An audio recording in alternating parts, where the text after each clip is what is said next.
안녕하세요. 건강 채널 시니어입니다.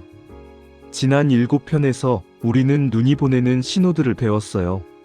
안구 건조증, 눈물 배출의 문제, 노안으로 인한 피로, 저녁의 누적 피로, 두통, 그리고 혈당과 혈압의 변화까지요. 하지만 여러분, 눈이 보내는 신호는 여기서도 끝나지 않습니다. 오늘은 눈이 어떻게 우리의 소화기관, 특히 간의 건강을 나타내는지를 살펴보겠습니다. 바로 눈물이 많아진 뒤 눈이 침침해지는 현상입니다. 혹시 이런 경험을 하신 적 있으신가요? 눈에서 눈물이 자꾸 나는데 동시에 눈이 침침해지거나 야맹증이 생기는 경험 말이에요. 아니면 눈이 자꾸 피로해지면서 눈의 초점이 흔들리는 경험 말입니다. 혹은 눈이 침침해서 밝은 것은 잘 보이는데 어두운 곳에서는 거의 안 보이는 경험 말이죠. 많은 분들이 이런 증상을 나이가 들어서 눈이 나빠진 건가라고 생각하세요. 혹은 영양이 부족한 건 아닐까 하고 생각하기도 합니다. 하지만 사실 이건 눈 자체의 문제가 아니라 우리 간의 기능 저하를 나타내는 신호일 수 있습니다. 오늘의 주인공인 74세 박순복 할머니는 지난 1년 6개월 동안 눈물이 많아지면서 동시에 눈이 점점 침침해지는 현상으로 고생했어요. 할머니는 처음엔 영양 때문인가라고 생각했어요. 하지만 의료진의 설명을 받은 후 알고 보니 이것은 할머니의 간 기능이 저하되었다는 신호였다는 거예요. 할머니가 간 건강을 관리하기 시작하자 눈 건강도 함께 좋아졌어요. 눈물도 줄어들었고 눈의 침침함도 많이 개선되었어요. 그리고 가장 중요한 메시지는 이거였어요. 눈의 변화는 우리의 간이 우리에게 보내는 소리 없는 신호라는 거죠. 오늘 영상은 눈물이 보내는 신호 시리즈의 8번째이자 마지막 이야기입니다. 눈이 침침하시는 분들, 눈과 함께 눈물이 나시는 분들, 혹은 간 건강이 걱정되시는 분들이라면 꼭 끝까지 봐주세요. 눈의 변화가 어떻게 우리의 간 건강을 나타내는지, 그리고 어떻게 관리할 수 있는지를 함께 살펴보겠습니다. 저는 지난 1년 6개월 동안 눈이 침침해지는 현상으로 고생했어요. 처음엔 정말 답답했어요. 왜냐하면 변화가 서서히 진행되었거든요.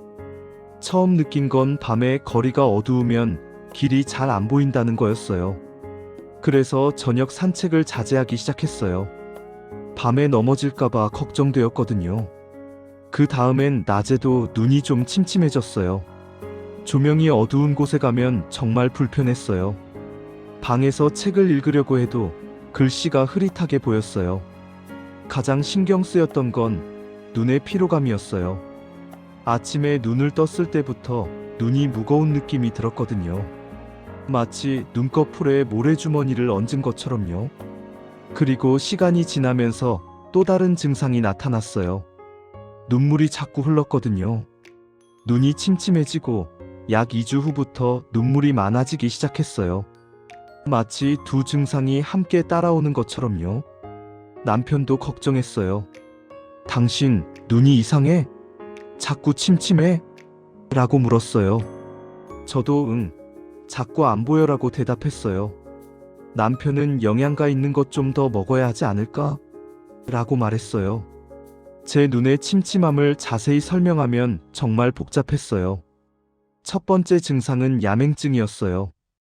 밤에 거리를 걸을 때 앞이 거의 보이지 않았어요. 낮에 지나간 길도 밤이 되면 전혀 다르게 느껴졌어요. 두 번째 증상은 어두운 곳에서의 적응이 느려졌다는 거였어요. 밝은 곳에서 어두운 곳으로 들어가면 눈이 적응하는데 정말 오래 걸렸어요. 세 번째 증상은 색깔 인식이 안 되었다는 거였어요. 특히 파란색과 초록색 같은 색깔들이 잘 구분이 안 됐어요. 네 번째 증상은 눈의 전반적인 흐릿함이었어요. 마치 안경 렌즈에 김이 낀 것처럼 모든 게 흐릿했어요. 그리고 가장 신경 쓰였던 건 눈이 정말 피로했다는 거였어요. 조금만 눈을 사용해도 눈이 무거워지고 아팠어요. 결국 저는 안과에 가기로 결정했어요. 눈이 이렇게 안 보이니까 검사를 받아야 할 것 같았거든요. 안과에 가서 의료진에게 증상을 설명했어요. 의료진은 밤에 잘 안 보인다고요? 라고 물었어요. 저는 네, 야맹증이 있는 것 같아요 라고 말했어요. 의료진이 제 눈을 여러 각도에서 검사했어요. 시력 검사, 안내압 측정, 안저 검사 등을 했어요. 검사가 끝났을 때 의료진의 결론은 예상과 달랐어요. 의료진이 말씀했어요. 당신의 눈 자체에는 특별한 질환이 없습니다. 백내장도 없고 망막 질환도 없습니다. 그런데 왜 안 보이는 건가요? 라고 물었어요. 의료진이 설명했어요. 혹시 요즘 피로하신가요? 그리고 소화가 잘 되세요? 의료진이 정말 중요한 설명을 해주었어요. 당신의 증상은 비타민 A 부족에서 오는 것 같습니다. 특히 야맹증이 가장 전형적인 비타민 A 부족의 증상이거든요. 의료진이 계속 설명했어요. 비타민 A는 눈의 망막에 있는 로놉신이라는 물질을 만들어요. 이 로놉신이 밤에 물체를 보는데 아주 중요한 역할을 합니다. 비타민 A가 부족하면 로놉신이 줄어들고 그러면 밤에 물체를 보기가 어려워져요. 이것이 바로 야맹증이에요. 의료진이 중요한 포인트를 강조했어요. 그런데 비타민 A는 지방에 녹는 비타민이에요. 우리가 먹은 비타민 A는 간에 저장되고 필요할 때 간에서 방출됩니다. 만약 간의 기능이 떨어지면 비타민 A를 제대로 저장하지 못하고 필요할 때도 제대로 방출하지 못해요. 그러면 아무리 비타민 A를 많이 섭취해도 소용이 없어요. 아, 이제 이해가 되었어요. 제 눈의 침침함이 눈 자체의 문제가 아니라 간의 기능 저하 때문이었다는 거네요. 의료진의 조언에 따라 저는 내과에 가서 간 기능 검사를 받기로 했어요. 혈액 검사를 받았어요. AST, ALT, 알칼리 포스파타아제, 감마지TP 등 간 기능 관련 수치들을 모두 검사했어요. 초음파도 받았어요. 간의 구조를 자세히 살펴봤어요. 검사 결과는 충격적이었어요. AST 56, ALT 78, 감마지TP 92. 의료진이 말씀했어요. 당신의 간 기능이 저하되어 있습니다. 특히 지방간이 의심됩니다. 지방간이라고요? 라고 물었어요. 의료진이 설명했어요. 네, 초음파에서도 지방이 축적된 흔적이 보입니다. 당신의 경우 고혈당과 고콜레스테롤이 원인인 것 같습니다. 간이 이렇게 되면 비타민 A를 제대로 저장하지 못합니다. 그래서 비타민 A가 부족해져서 야맹증이 생기는 거예요. 내과 의료진이 저를 위한 관리 계획을 세웠어요. 첫 번째는 식습관 개선입니다. 특히 알코올을 피해야 합니다. 알코올이 가장 간에 좋지 않거든요. 저는 알코올을 마시지 않는데요? 라고 말했어요. 의료진이 계속했어요. 그래도 기름진 음식을 줄여야 합니다. 특히 튀긴 음식, 버터, 기름이 많은 육류를 피하세요. 두 번째는 탄수화물 섭취를 줄이는 것입니다. 고혈당이 지방간의 원인이니까요. 흰쌀을 현미로, 흰빵을 통밀가루로 바꾸세요. 세 번째는 운동입니다. 매일 30분 이상의 유산소 운동을 하세요. 이것이 체중을 줄이고 혈당을 낮추는데 정말 중요합니다. 네 번째는 정기적인 모니터링입니다. 1개월마다 간 기능 검사를 하세요. 의료진이 마지막으로 강조했어요. 이 모든 것이 당신의 눈 건강을 위한 것이기도 합니다. 간이 건강해지면 비타민 A 저장도 정상화되고 눈의 침침함도 사라질 거예요. 저는 의료진의 조언을 철저히 따르기 시작했어요. 알코올은 물론 기름진 음식도 완전히 끊었어요. 튀긴 음식, 마가린, 기름진 육류는 먹지 않았어요. 탄수화물 섭취도 줄였어요. 밥을 현미로 바꿨고 빵도 통밀가루로 바꿨어요. 운동도 시작했어요. 매일 아침 공원에 나가서 40분을 빠르게 걷기로 했어요. 그리고 가장 놀라운 변화는 눈이었어요. 일주일 후 밤에 길이 조금 더 보이는 것 같은 느낌이 들었어요. 2주일 후 야맹증이 확실히 개선되었어요. 밤에 거리를 걸어도 괜찮았어요. 1개월 후 눈의 침침함이 거의 없어졌어요. 간 기능 수치도 좋아졌어요. AST 42 정상 범위, ALT 56 정상 범위, 눈물도 줄어들었어요.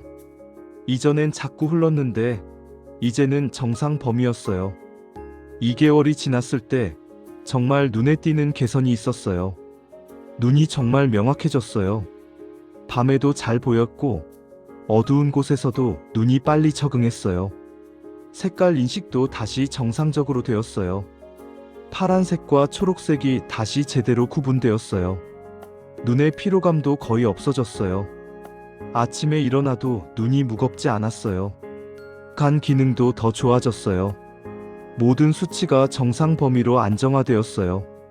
체중도 3kg을 감량했어요. 남편도 변화를 알아챘어요. 당신, 눈이 이제 멀쩡해진 것 같은데? 라고 말했어요. 3개월이 지났을 때 저는 거의 정상 상태로 돌아왔어요. 눈은 완전히 명확했어요.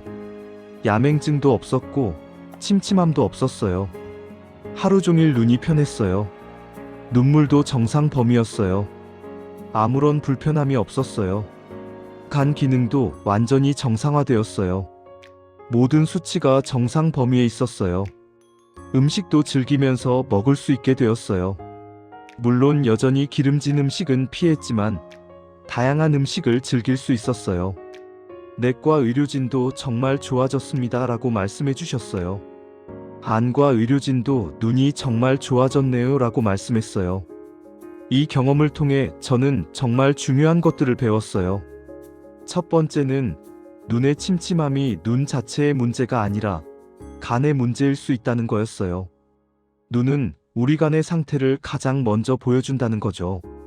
두 번째는 비타민 A 섭취도 중요하지만 그것을 제대로 저장하고 사용할 수 있는 간의 기능이 더 중요하다는 거였어요.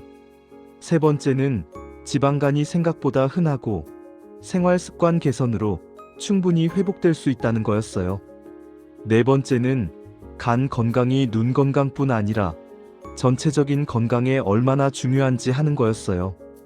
다섯 번째는 음식을 제한하는 것보다 올바른 음식을 선택하는 것이 더 지속 가능하다는 거였어요. 여섯 번째는 일찍 대처하는 것이 얼마나 중요한지 하는 거였어요. 저는 1년 6개월을 고생했지만 더 일찍 검사했다면 더 빨리 회복되었을 거라는 생각이 들었어요. 혹시 여러분도 저처럼 눈이 침침해지는 증상으로 고생하고 있으신가요? 그렇다면 먼저 눈을 확인하고 그 다음 간 기능을 확인해 보세요. 눈의 변화는 간이 우리에게 보내는 소중한 신호이거든요. 여러분, 오늘 74세 박순복 할머니의 이야기 어떠셨나요? 눈이 침침해진 것이 실은 간의 기능 저하 신호였다는 거. 그리고 간 건강을 관리하자 눈이 다시 명확해졌다는 거. 정말 중요한 메시지 아닌가요? 가장 중요한 메시지는 이거예요. 눈은 우리 간의 건강 상태를 나타내는 거울입니다. 눈에 나타나는 변화는 간 건강의 변화를 의미합니다. 특히 다음과 같은 경우라면 더욱 주의가 필요합니다. 밤에 잘 안 보이는 야맹증이 있는 경우, 눈이 침침해지는 경우, 눈이 침침하면서 피로한 경우, 눈의 초점이 흔들리는 경우입니다. 이런 경우들이 있다면 안과에 가서 눈을 확인하고 그 다음 내과에 가서 간 기능을 확인해 보세요. 눈의 변화가 간 건강의 변화를 나타낼 수 있거든요. 그리고 기억하세요. 간 건강을 지키기 위해서는 특별한 것이 필요 없습니다. 기름진 음식을 줄이고 탄수화물을 조절하고 운동을 하면 충분합니다. 오늘도 건강하시길 바랍니다. 이 영상이 도움이 되셨다면 구독 버튼을 꼭 눌러주시고 좋아요와 알림 설정도 부탁드립니다. 혹시 여러분도 눈의 침침함으로 고생하고 계신다면 댓글로 공유해주세요. 여러분의 경험이 또 다른 많은 사람들에게 큰 도움이 될 거라고 생각합니다. 그리고 혹시 간 건강관리의 효과적인 방법을 알고 계신다면 댓글로 나눠주세요. 건강 채널 시니어는 여러분의 경험과 조언을 정말 소중하게 생각합니다. 이제 눈물이 보내는 신호 시리즈의 8편의 이야기를 모두 들으셨어요. 이 시리즈를 통해 우리가 배운 가장 중요한 메시지는 무엇일까요? 바로 이것입니다. 눈은 우리 몸의 가장 솔직한 신호기입니다. 눈에 나타나는 모든 변화는 우리 몸이 우리에게 보내는 중요한 메시지입니다. 안구 건조증부터 시작해서 두통, 혈당, 혈압, 간 건강까지 눈은 모든 것을 알고 있습니다. 앞으로 눈에 어떤 변화가 생기면 그것을 단순히 나이 탓으로 생각하지 마세요. 대신 우리 몸이 보내는 신호라고 생각하세요. 그리고 그 신호에 귀를 기울이세요. 그러면 당신의 건강을 지킬 수 있습니다. 다음 편에서는 눈에 좋다고 하던 습관, 정말 맞았을까요? 라는 주제로 찾아뵙겠습니다. 세간에 널리 알려진 눈 건강 법칙들이 정말 효과적인지를 함께 살펴보겠습니다. 그때까지 건강하시고 눈을 잘 관리해 보세요. 건강 채널 시니어였습니다.